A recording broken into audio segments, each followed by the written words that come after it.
travelling in an area where the road is very narrow and very, very tight, make sure you travel at a reduced constant speed.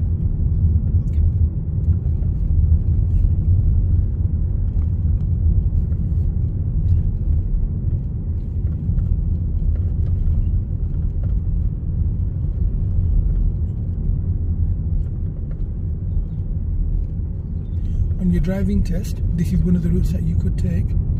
They will ask you to pull up on the left. Oh, okay. Shall I show you where you will be pulling up on your test? Yes, please. Okay. So it will be on the left. It'll be after the builder's van that's parked on the left. Oh, You'll see it soon. So it's a bit further down the road where that jogger's running now. Where is the job? Oh, okay, down. Yeah.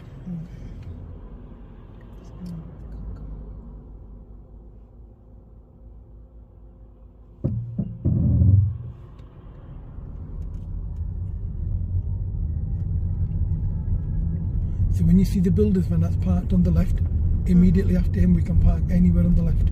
After the black coloured car, you'll see it soon.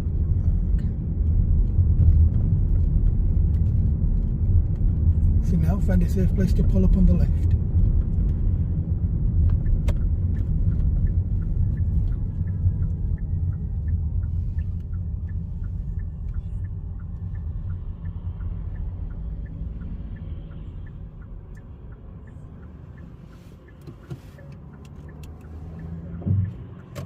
Lovely.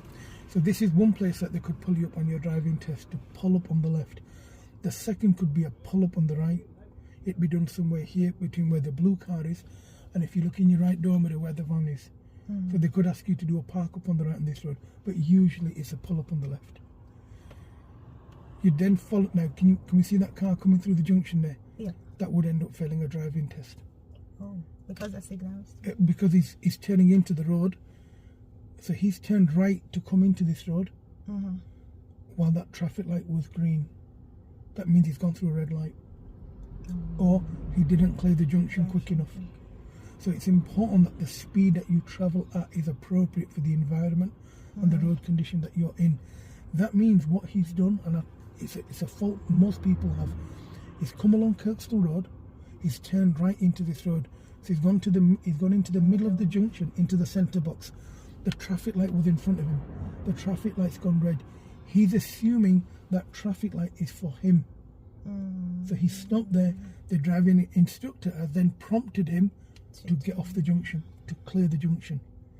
Now, let's say, for example, that was you and you were turning right into this road. The red traffic light, when it applies to you, what secondary thing could you see that would make sure that you understand that it applies for you? A white line? Yes, and there was no white line. So where that taxi and where that blue car's turned in at, you'll see the traffic lights red.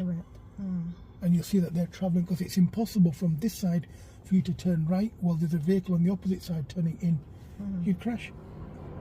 So we can see that now. We can see the green car turning and no other car coming along the road. And the reason for that is a T-junction traffic light.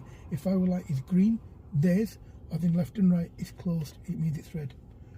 Does that make sense? Yeah? So it's important that when you're travelling, when you're driving the car, that you understand the limitations of people's understanding. Just because you understand it doesn't mean that they do. And secondly, if they're driving a manual car, they could stall the car, as in the car stop moving, and then it takes them a few seconds to move off.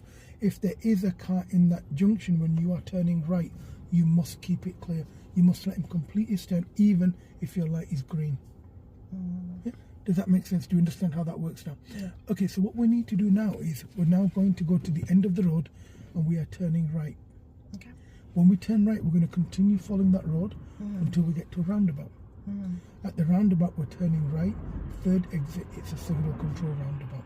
Okay. You might get a heads up from the examiner saying it's a signal control roundabout, but usually it's just at the roundabout, turn right, third exit. Okay. Yeah. When you're ready, move off.